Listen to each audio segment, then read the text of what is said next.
கொடுத்த காசுக்கு வருத்தலாம். ஆதினா வேற லெவலா செஞ்சிருக்காங்கண்ணா. ஸ்டார்டிங்ல இருந்து எண்டு வரைக்கும் உட்காரவே முடியல சீட்ல. நின்று கடவுளே அஜித்தே தான்.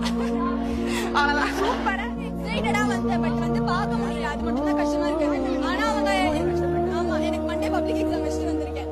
அதுவும் அவங்க பேசுறதெல்லாம் நல்லா இருந்துச்சு. நோம்பெல்லாம் வச்சிருக்காங்க. அதெல்லாம் கொஞ்சம் எக்ஸைட்டடா அதெல்லாம் கொஞ்சம் நல்லா இருந்துச்சு. அவங்க இந்த மாதிரி பண்ணதால எல்லாம் தொழுவையும் சொன்னாங்க. பட் நான் தொழுவு கூட இல்ல, வீடு தான் முடிச்சிட்டு இருந்தேன். சரியா பார்க்க கடைசி சக்கராத்துடைய வேதனையில பொண்டாட்டி மடிய தேடின ஒரே ஒரு தலைவரை காட்டுங்க பாப்போம். காதலை பத்தி பேசுறதுக்கு ரஜினிகாந்தும் விஜயும் அஜித்தும் தான் இன்றைக்குள்ள காதலர்கள். சுப்ஹானல்லாஹ். ஷைத்தான்கள். இந்த ஷைத்தான் கூத்தாடிகளை பத்தி நீங்கள் எல்லாம் ஹிஜாப் அணிந்து பேசுறீர்கள். வெக்கமா இல்ல. பெருமானார் ஸல்லல்லாஹு அலைஹி வஸல்லம் அவர்கள் மடி ஆயிஷா ரலியல்லாஹு அன்ஹா ரசூலுல்லாஹ்க்கு பேச இயலாது. ரசூலுல்லாஹ் தலையாட்டுறாங்க, இஷாரா பண்றாங்க.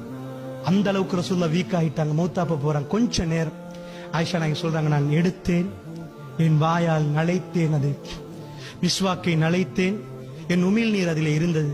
ரசூலுல்லாஹ் வாயில் தேய்த்தேன், என் எச்சி ரசூலுல்லாஹ்வுடைய வாயில் கடைசியாக சேர்ந்துச்சு. ஒரு பொம்பளைக்கு வாழ ஏலாண்டா இவ்வளவு இறக்கமா மடியில ஒரு வயசாலியை வச்சிருக்க மாட்டாங்க. ரஹ்மத்துல் லில் ஆலமீன். காதலை பத்தி பேசுறீங்க.